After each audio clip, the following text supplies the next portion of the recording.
कलयुग नशा और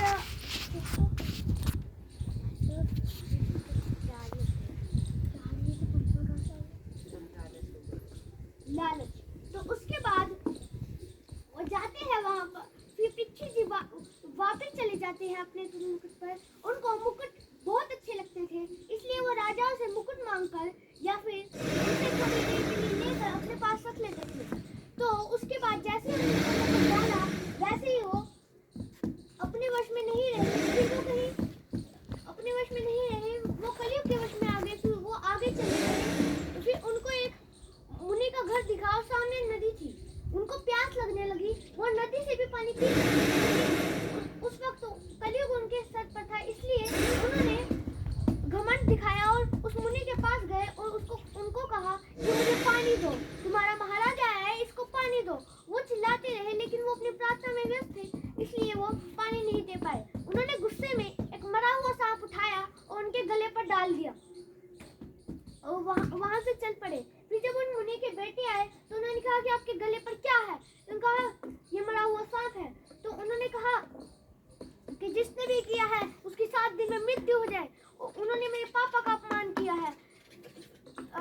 फिर परीक्षित जी को जब ये बात पता चली कि उनको 7 दिन में मरने का दोष मिला है, तो उसके बाद वो कहीं जाने लगे कि कहा क्या करूं मैं इन 7 दिनों में, जिससे मैं मरने के बाद भी अच्छा जिंदगी जी सकूं, स्वर्ग जा सकूं, जा सकूं, मुक्ति प्राप्त कर सकूं। तो उसके बाद वहां पर सुखदेव जी महाराज जी प्रकट हो जाते हैं। बोलो सुखदेव जी महाराज की जय हो। देखी चला के ला के देखी। प्रहलाद की कहानी सुनाते हैं कि वो बताते हैं कि राम नाम में कितनी ताकत है। एक प्रहलाद जी थे,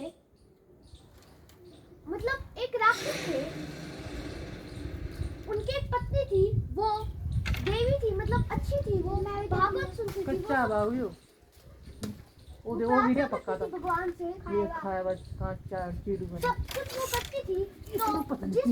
तो जिस वक्त उनके पेट में प्रहलाद जी थे, उस वक्त वो पुराण सुनती थी, भागवत सुनती थी, जिसके कारण परीक्षित जी को प्रहलाद जी को इन सारी चीजों का ज्ञान हो गया था। फिर जब प्रहलाद जी थोड़े बड़े हुए तो उनको पता तो था कि ये पुराण वगैरह क्या है, लेकिन उनको ये नहीं पता था कि इस राम नाम में कितनी ताकत है। तो वो जब रास्ते में जा रहे थे तो एक बिल्ली थी जो एक कुम्हार की दुकान पर मटकी के पास खड़े होकर राम राम कह रही थी। तो उसके बाद उन्होंने कहा कि तुम ये राम राम क्यों कह रही हो, मटकी में क्या देख रही हो? कहते हैं कि इस मटकी में मेरे बच्चे और कुम्हार थोड़ी देर में इसको जलाकर पक्का करने वाला है, जिससे मेरे बच्चे मर सकते हैं। तो प्रहलाद जी कहते हैं कि तो तुम राम राम क्यों कह रही हो, इससे क्या होगा कि राम नाम में बहुत ताकत है, अब तुम देखना श्री राम जी बचाएंगे मेरे बच्चों को। तो देखते हैं, ठीक है मैं भी देखता हूँ। फिर कुम्हार आता है और मटकी को नीचे रखता है, तो तभी आग बुझ जाती है और बिल्ली बिल्ली के बच्चे उससे बाहर निकल कर चल जाते हैं। तो उनको पता चल जाता है कि राम नाम में कितनी ताकत है। तो वो घर जाते जाते राम राम राम राम कहते जाते हैं। तो जो उनके प्रहलाद जी के पापा थे वो ठहरे राक्षस ने वो ठहरे राक्षस। तो उसके बाद तो वो कह रहे कि तुम्हें क्या कह रहे हो राम राम, ये हमारे दुश्मन है, ये हमारे लिए अच्छा नहीं है। कहता कि नहीं, राम नाम में बहुत ताकत है। तो वो उन पर गुस्सा कर उनको हाथी से कुचलाने की कोशिश करते हैं, भालों से मारने की कोशिश करते हैं। भाला मारते तो रास्ते में ही वो फूल बन जाता, हाथी से कुचलाते तो हाथी उनको सर पे लेकर नाचने लगता। तभी वो उनको कहते हैं कि कहाँ है तुम्हारे भगवान, कहाँ है, क्या हर जगह तुम्हारे भगवान है? तो प्रहलाद जी कहते हैं हाँ हर जगह भगवान है। कहते हैं क्या इस पेड़ में ही भगवान है? कहते हैं हाँ इस पेड़ में भगवान है। जैसे वो वापस उसको मारने की कोशिश करते हैं, वैसे उस पेड़ को चीर के निकलते हैं। नरसिम्हा जी महाराज, बोलो नरसिम्हा जी महाराज की जय हो। मुझे बनी की नहीं बात नरसिम्हा जी महाराज नीचे बैठ जा टाइम मूवी बना रही। प्रहलाद जी को लेकर कहते हैं कि बताओ तुम्हें क्या चाहिए। नहीं, कि जो प्रहलाद जी के पापा थे उनको ब्रह्मा जी ने वरदान दिया था कि ना तुम अस्त्र से मरोगे, ना शस्त्र से, ना घर के बाहर मरोगे, ना घर के अंदर, ना सुबह को मरोगे, ना रात को, और ना इंसान के द्वारा मरोगे, ना जानवर के द्वारा। तो ये उनको वरदान मिला हुआ था। तो वहाँ पर नरसिम्हा जी महाराज आए, जिन्होंने उनको दरवाजे के बीच रखकर उनको मारा। ना वो दरवाजे के अंदर से, ना बाहर, ना वो सुबह थी, ना रात, दोपहर थी, ना वो इंसान के हाथों मारे गए, ना जानवर, वो उनके हाथों मारे गए जिनका धड़ इंसान का था और सर शेर का।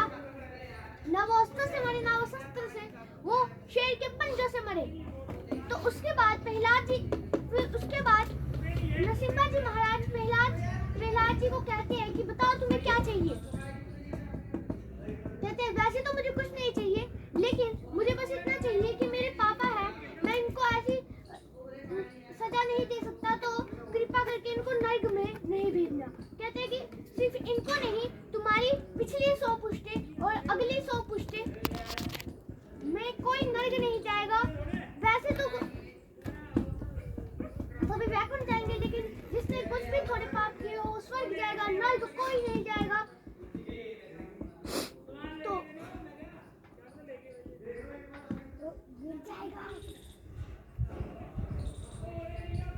ब्रेक लग गई। बोलो नारायण जय भगवान। हो।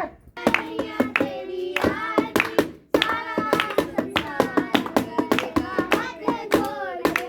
सारा क्षमा तेरी आरती, कन्हैया तेरी आरती, सारा परिवार करेगा हाथ जोड़ के। ओ सारा संसार करेगा हाथ जोड़ के।